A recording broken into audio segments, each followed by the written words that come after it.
ഇറച്ചിക്കറി പ്രോഡക്റ്റ് കറിയായിട്ട് ഉപയോഗിക്കണമെന്നുണ്ടെങ്കിൽ ഇതിപ്പോ ചാറായിട്ട് നമുക്കിപ്പോ ഒരു കപ്പയ്ക്കൊക്കെ ആകുമ്പോൾ ഇച്ചിരി ചാറ് കൂടുതൽ വേണമല്ലോ അപ്പൊ ഇച്ചിരി ചാറ് കൂട്ടി വെള്ളം കൂട്ടി വെക്കുക. ഇനി പൊതേനായിട്ടൊക്കെ എടുക്കുവാണെങ്കിൽ വെള്ളം കുറച്ചെടുക്കുക. ഇനി വറുത്തെടുക്കണമെങ്കിൽ ചെറിയ ചൂടുവെള്ളത്തിൽ അതിനൊന്ന് കുതിരാനുള്ള സമയം കൊടുത്താൽ മതി. അത് കഴിഞ്ഞ് കടുക് പൊട്ടിച്ചെടുത്താൽ മതി. ഇത്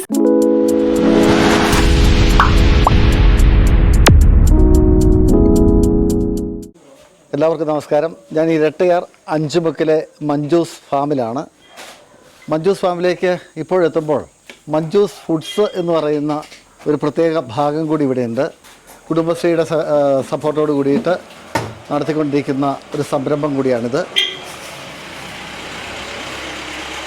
മഞ്ജു, നമസ്കാരം. നമസ്കാരം സാറേ. ഇവിടെ എന്തൊക്കെ സംവിധാനങ്ങൾ നടക്കുന്നുണ്ടല്ലോ? നമ്മൾക്ക് ഇവിടെ സംവിധാനങ്ങൾ എന്ന് പറയുമ്പോൾ അച്ചാറ്, മൂല്യവർദ്ധിത യൂണിറ്റ്, എന്തൊക്കെ ഉൽപ്പന്നങ്ങളാണ് ഇപ്പൊ നമ്മള് ഇവിടെ കൊടുക്കുന്നത്? ചക്കയുടെ ഉൽപ്പന്നങ്ങളെല്ലാം ഉണ്ട്. അതായത് ചക്ക അരിഞ്ഞുണങ്ങിയത്, പിന്നെ ചക്കക്കുരു അരിഞ്ഞുണങ്ങിയത്, ചക്കപ്പൊടി, പിന്നെ ചക്ക ചിപ്സ്, ഇടിഞ്ചക്കയുടെ അച്ചാറ്, ഇടിഞ്ചക്ക അരിഞ്ഞുണങ്ങിയത്, അങ്ങനെ ചക്കയുടെ ഉൽപ്പന്നങ്ങൾ. അങ്ങനെ പിന്നെ മാങ്ങ പറയുമ്പോൾ കണ്ണിമാങ്ങ, മാങ്ങ അച്ചാറ്, മാങ്ങ ഉപ്പിലിട്ടത്, അതുപോലെ തന്നെ മാങ്ങായും ക്യാരറ്റൂടെ ഉപ്പിലിട്ടത്, കാന്താരി, ഇങ്ങനെയെല്ലാം കൂടെ അത് മാങ്ങയുടെ ഉൽപ്പന്നങ്ങൾ. അങ്ങനെ തിരക്കിട്ട് പാക്ക് ചെയ്തോണ്ടിരിക്കുകയാണ്. ഇന്നിപ്പോ നമ്മുടെ വിഷുചന്ത നെടുങ്കണ്ടം ബ്ലോക്കിന്റെ വിഷുചന്ത ഇന്ന് നാളെ ഉദ്ഘാടനമാണ്. അപ്പം അവിടത്തേക്കുള്ള അതെ, മോള് ആക്റ്റീവായിട്ടുണ്ട്. പിന്നെ ഞങ്ങൾക്ക് 2 സ്റ്റാഫുണ്ട്. അവരും ആക്റ്റീവ് എൻ്റെ കൂടെ കട്ടയ്ക്ക് കൂടെ ഉണ്ട്. തീർച്ചയായിട്ടും. പിന്നെ ഭർത്താവ് ശ്രീ മാത്യൂസും പിന്നെ അത് പിന്നെ പറയണ്ടല്ലോ, ഒപ്പത്തിനൊപ്പം ഉണ്ട്. ഇപ്പൊ ഇവിടെ അലമാരിയിൽ കാണുന്നത് കണ്ണിമാങ്ങ അച്ചാറ് കാണുന്നുണ്ട്, പപ്പായ അച്ചാറ്, ബീട്രൂട്ട് അച്ചാറ്, അച്ചാറ്, ഇഞ്ചി അച്ചാറ്. ഇത് എത്ര നാളൊക്കെ നമുക്ക് സൂക്ഷിച്ചു വെക്കാൻ പറ്റും? നമ്മുടെ 1 വർഷമാണ് ഒരു ഉള്ളത്. പക്ഷെ നമ്മൾ 6 മാസമാണ് അതിന്റെ കാലാവധി അതിനകത്ത് 2 മാസം പോലും ഇരിക്കാറില്ല. സാധാരണ അച്ചാറിട്ടാൽ 21 ദിവസം കഴിഞ്ഞിട്ടേ അത് കൊടുക്കാവുള്ളൂ എന്നാണ്. പക്ഷെ ഇവിടെ ഇപ്പം അത് 21 ദിവസം പോയിട്ട് ഒരു 15 ദിവസം പോലും ഇരിക്കാറില്ലെന്നുള്ളതാണ്. ഏറ്റവും കൂടുതൽ ആളുകൾ ഡിമാൻഡ് ചെയ്യുന്നത് നമ്മുടെ ജാതിക്ക, ഇഞ്ചി എല്ലാം തന്നെ ഡിമാൻഡ് ഉണ്ട്. പപ്പായ, അങ്ങനെ എല്ലാം ഡിമാൻഡ് ഉണ്ട്. എല്ലാം തന്നെ ഡിമാൻഡ് ഉണ്ട്. എന്നാൽ ഏറ്റവും കൂടുതൽ സെയിൽ പോകുന്നത് ഇഞ്ചി, ജാതിക്ക, മാങ്ങ, പിന്നെ ഉപ്പിലിട്ട ഐറ്റംസുകൾ, അങ്ങനെയൊക്കെയാണ് കൂടുതൽ. ഇത് കാട്ടുതേന. കാട്ടുതേൻ നമ്മുടെ എൻ്റെ ആങ്ങൾക്ക് തോട്ടമുണ്ട്. അവര് ഈ പെരുന്തേൻ ഉണ്ടല്ലോ, അത് എടുത്തു കൊണ്ടുവരുന്നതാണ്. സാധാരണ നമ്മളിങ്ങനെ ഏലത്തോട്ടത്തിലും റബ്ബർ തോട്ടത്തിലൊക്കെ വ്യത്യാസമുണ്ട്. ഇത് നമ്മുടെ ആനയിറങ്ങണ്ട മതിയെട്ടാനിലൊക്കെ ഉണ്ടല്ലോ, അവര് 2-3 പേര് പോയി സെറ്റ് പോയി പെരുന്തേൻ അത് ഇത് 1/2 കിലോ. എന്താ അതിന്റെ വില? ഇത് വരുമ്പോ 800 രൂപയാണ്. നമ്മുടെ സാധനങ്ങൾ കൊറിയർ ചെയ്തും കൊടുക്കുന്നുണ്ട്.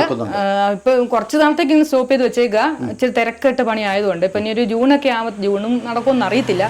എങ്കിൽ പോലും പരമാവധി അത്യാവശ്യക്കാർ പറയുന്നത് കൊറിയർ ചെയ്ത് കൊടുക്കുന്നുണ്ട്. കുടുംബശ്രീയുടെ സപ്പോർട്ട് എന്തൊക്കെയാണ്? കുടുംബശ്രീയുടെ സപ്പോർട്ട് എന്ന് പറയുമ്പോൾ അവരുടെ നമ്മുടെ രജിസ്റ്റേർഡ് ആണ്, കുടുംബശ്രീ രജിസ്റ്റേർഡ് ആണ്. പിന്നെ അവരുടേതായ മത്സരങ്ങൾ നടക്കാറുണ്ട്. ഇപ്പം നമ്മുടെ സംരംഭത്തിൻ്റെതായ മത്സരത്തിൽ നടന്നിരിക്കുന്നതിൽ ജില്ലാതലത്തിൽ നമുക്ക് ഫസ്റ്റ് കിട്ടിയിട്ടുണ്ട്. ഇനിയിപ്പോൾ സ്റ്റേറ്റ് തലത്തിലുള്ള മത്സരമാണ്. അത് തൃശ്ശൂർ വെച്ച് 29 ഡേറ്റ് പറഞ്ഞിരിക്കുന്നത്, അന്ന് നടക്കാൻ പോവുകയാണ്. ശ്രീമതി മഞ്ജു ഈ രംഗത്ത് ഏതാണ്ട് 10 വർഷത്തിലേറെയായി പ്രവർത്തിക്കുന്നത്. 2014 നമ്മൾ നേഴ്സറി സ്റ്റാർട്ട് ചെയ്തത്. അത് കഴിഞ്ഞ് ഇത് സ്റ്റാർട്ട് ചെയ്തിട്ട് 2 വർഷം ആവുന്നുള്ളൂ. പക്ഷെ 2 വർഷം കൊണ്ട് തന്നെ നമുക്ക് നല്ലൊരു ലെവലിൽ എത്താൻ കഴിഞ്ഞു എന്നുള്ളതാണ്. എന്തെല്ലാം അംഗീകാരം കിട്ടിയിട്ടുണ്ട്? അംഗീകാരം സംസ്ഥാനതല അവാർഡ്, ജില്ലാതല അവാർഡ്, നാഷണൽ നമുക്ക് കിട്ടിയിട്ടുണ്ട്. പിന്നെ അത് ICIR-ന്റെ കൃഷി വിജ്ഞാന കേന്ദ്രത്തിൻ്റെ ICIR-ന്റെ അംഗീകാരം നാഷണൽ ലെവലിൽ കിട്ടിയിട്ടുണ്ട്. അപ്പോൾ വളരെ സന്തോഷകരമായിട്ട് ഈ സംരംഭം നിങ്ങളൊരു കുടുംബാംഗങ്ങളും പിന്നെ ഏറ്റവും പ്രിയപ്പെട്ട സുഹൃത്തുക്കളും, അതെ, കുടുംബാംഗത്തെ പോലെ തന്നെ അത്ര ആക്റ്റീവായിട്ട് നമുക്ക് വേണ്ടി കാണുന്നത് മഞ്ജൂസ് ഫുഡ്സ് എന്നാണ് നമ്മുടെ പ്രൊഡക്റ്റുകളുടെ പേര്. അതെ, മഞ്ജൂസ് ഫുഡ്സ്. ഇതിപ്പോ കണ്ണിമാങ്ങ അച്ചാർ പാക്ക് ചെയ്യുന്നു. കണ്ണിമാങ്ങ അച്ചാർ പാക്ക് ചെയ്തിരുന്നു. ഇവിടെ എന്തോ അരിഞ്ഞു വെച്ചേക്കുന്നുണ്ടല്ലോ. ഇത് ചക്ക അരിഞ്ഞ് വറുത്ത് കൊണ്ടുവന്ന് വീട്ടിൽ നിന്ന് വന്നതാ. ഇപ്പൊ ഇവിടെ തന്നെ എല്ലാം കൂടെ നമുക്ക് ചെയ്യാനുള്ള സമയമില്ല. ടിന്നിനകത്ത് ഇത് കാന്താരി, മാങ്ങായ, ക്യാരറ്റ് ഇവ വെച്ചേക്കുന്നതാണ്. വെളുപ്പിച്ചിട്ടേക്കുന്നതാണ്. അതിനകത്ത് വേറെ ഒന്നും വേണ്ട അല്ലേ? അത് റെഡി ഒന്നും വേണ്ട, റെഡി ടു അന്നേരം നമുക്ക് കഴിക്കാവുന്നതാണ്. ഇതിപ്പോ നാടൻ തേന് ഉണ്ടോ മോനെ? അപ്പോൾ ഈ മുറി മൊത്തം ഫുഡ് ഐറ്റംസ് ആണ്, അച്ചാറുകളാണ്, എല്ലാത്തരം. ചക്ക തന്നെയാണെങ്കിലും ഇവിടെ ഉണക്കി വളരെ ഭദ്രമായിട്ട് ഇവിടെ പല സെക്ഷനായിട്ട് വെച്ചിട്ടുണ്ട്. ചക്ക മാത്രമല്ല, ചക്കക്കുരു ഉണ്ടല്ലേ? ചക്കക്കുരു ഉണ്ട്, ചക്കപ്പൊടിയുണ്ട്, അങ്ങനെയുള്ള ഐറ്റംസുകളൊക്കെയാണ്. ഇത് ബീറ്റ്റൂട്ട് ഇപ്പം അച്ചാറിടാനായിട്ട് നമ്മൾ റെഡിയാക്കി കൊണ്ടിരിക്കുകയാണ്. അങ്ങനെ ബീറ്റ്റൂട്ട് അച്ചാർ റെഡിയാക്കിക്കൊണ്ടിരിക്കുകയാണ്. പിന്നെ ഇത് നമ്മളിവിടെ തന്നെ ചായ കാപ്പിയൊക്കെ കൊടുക്കുന്നുണ്ട്. അതിപ്പോ നമ്മൾ ഉണ്ണിയപ്പം നെയ്യപ്പത്തിനൊക്കെ ഉള്ളതെല്ലാം റെഡിയാക്കി അതും വെച്ചിരിക്കുകയാണ്. എല്ലാം കൊടുക്കുന്നുണ്ട്. ഇത് കറക്റ്റ് നമ്മൾ വരുമ്പോൾ അഞ്ചുമുക്ക്, അതായത് കട്ടപ്പനന്ന് വരുവാണെങ്കിൽ കട്ടപ്പന അഞ്ചുമുക്ക് നെടുങ്കണ്ടം കൗന്തി വലിയ തോവാള, അതായത് കട്ടപ്പന വലിയ തോവാ ഇരട്ടയാർ വലിയ തോവാള അഞ്ചുമുക്ക് കൗന്തി നെടുങ്കണ്ടം. നെടുങ്കണ്ടത്തുനിന്ന് വരുവാണെങ്കിൽ കൗന്തി കഴിഞ്ഞിട്ട് ഈ അഞ്ചുമുക്ക്, അതായത് കൗന്തി റൂട്ട് അഞ്ചുമുക്ക്, പിന്നെ അത് എഴുമേൽ റൂട്ട് വേറെ ഉണ്ട്, ഇത് കൗന്തി റൂട്ട്. എഴുകുമലയിൽ നിന്ന് ഇവിടേക്ക് വരാം, കട്ടപ്പനയിൽ നിന്ന് വരാം, നെടുങ്കണ്ടത്ത് നിന്ന് വരാം. അതെ അതെ അതെ, ഏകദേശം ഒരു 5 കിലോമീറ്റർ ചുറ്റളവാണ്. ഇതിന്റെ ഒരു സെന്റർ എന്ന് പറയാൻ പറ്റില്ല, അഞ്ചുമുക്ക് അടുത്താണ്. അഞ്ചുമുക്കിലാണ് ഈ സ്ഥലം. അഞ്ചുമുക്കാണ് കറക്റ്റ്. മഞ്ജൂസ് ഫാം അഞ്ചുമുക്കിലാണ്. ഇപ്പൊ വെറൈറ്റി ആയിട്ടൊരു സംഭവം ചെയ്യുന്നുണ്ട്. അത് പിന്നെ ഞാൻ തന്നെ കണ്ടുപിടിച്ച ഒരു പ്രോഡക്റ്റ് ആണ്.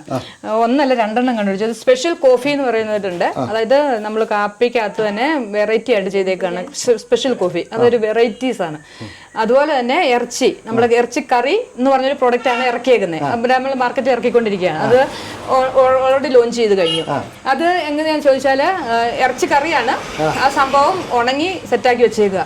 ഇത് കൊണ്ടുപോകുന്ന ആൾക്കാർക്ക് ചെറിയ ചൂടുവെള്ളത്തിലിട്ട് കടുക് പൊട്ടിച്ചെടുത്താൽ മാത്രം മതി. തിളപ്പിച്ച് കടുക് പൊട്ടിച്ചെടുക്കുക. അതിപ്പോ ഇവിടെ പ്രോഡക്റ്റ് ഇവിടെ ഇരിപ്പുണ്ട്. മോനെ നിങ്ങളുടെ അപ്പൊ ഇറച്ചിക്കറി നമുക്ക് ഇത് ഇറച്ചിക്കറി പ്രോഡക്റ്റ് കറിയായിട്ട് ഉപയോഗിക്കണമെന്നുണ്ടെങ്കിൽ ഇതിപ്പോ ചാറായിട്ട് നമുക്കിപ്പോ ഒരു കപ്പയ്ക്കൊക്കെ ആകുമ്പോൾ ഇച്ചിരി ചാറ് കൂടുതൽ വേണമല്ലോ. അപ്പൊ ഇച്ചിരി ചാറ് കൂട്ടി വെള്ളം കൂട്ടി വെക്കുക. ഇനി പൊതേനായിട്ടൊക്കെ എടുക്കുവാണെങ്കിൽ വെള്ളം കുറച്ചെടുക്കുക. ഇനി വറുത്തെടുക്കണമെങ്കിൽ ചെറിയ ചൂടുവെള്ളത്തിൽ അതിനൊന്ന് കുതിരാനുള്ള സമയം കൊടുത്താൽ മതി. അത് കഴിഞ്ഞ് കടുക് പൊട്ടിച്ചെടുത്താൽ മതി. ഇത് സാമ്പിൾ തരാം സാറിന്. ഇതുണ്ടോ? ഇങ്ങനെയും കഴിക്കാം. സാർ ഒന്ന് ടേസ്റ്റ് ചെയ്ത് നോക്കി. അപ്പോൾ റെഡി ടു യൂസ്. ഒന്ന് ടേസ്റ്റ് ചെയ്ത് നോക്കി. ഉണക്കി ഇതൊരു പറഞ്ഞാൽ 1 വർഷത്തോളം ഇരിക്കും. ഇത് ഡ്രയറിനകത്ത് ഉണക്കുക. അപ്പം അതനുസരിച്ച് അതിന്റെ ഇതെല്ലാം സെറ്റ് ചെയ്തിട്ടാണ് നമ്മൾ ഉണക്കിയെടുക്കുന്നത്. അപ്പൊ ഇനി വിദേശത്തേക്ക് കൊണ്ടുപോകണം ഉൽപ്പന്നമാണ്. വിദേശത്തേക്ക് കൊണ്ടുപോകാൻ പറ്റും. കാരണം വെച്ചാൽ ഇതിപ്പം 200 ഗ്രാമേ വരുന്നുള്ളൂ. 1 കിലോ ഇറച്ചി കറി വെച്ച് ഉണങ്ങിയതാണ് ഈ 200 ഗ്രാം ആയിട്ട് നമുക്ക് കിട്ടുന്നത്. ഇതിന് വില 500 രൂപയേ ഉള്ളൂ. അപ്പം അതങ്ങനെ നമുക്കിതിപ്പോൾ പുറത്തേക്ക് കൊണ്ടുപോകാം. അപ്പൊ ഇതൊരു പാക്കറ്റ് ആക്കി വേണമെങ്കിൽ നമുക്ക് കൊടുക്കാൻ പറ്റും വിദേശത്തേക്ക് കൊണ്ടുപോകാനൊക്കെ ആയിട്ട്. അപ്പോൾ തികച്ചും വ്യത്യസ്തങ്ങളായ ഏതാനും ഉൽപ്പന്നങ്ങൾ കൂടി അടുത്ത നാളില് മഞ്ജൂസ് ഫാമില് മഞ്ജു ലോഞ്ച് ചെയ്തിട്ടുണ്ട്. അതുകൂടിയിട്ട് ഇവിടെ വരുമ്പോൾ ആളുകൾക്ക് വാങ്ങാം, അല്ലെങ്കിൽ മറ്റെവിടെയെങ്കിലും ഉള്ളവർക്ക് ആയിട്ട് അയക്കാം, അല്ലെങ്കിൽ കൊണ്ടുപോകാനായിട്ട്.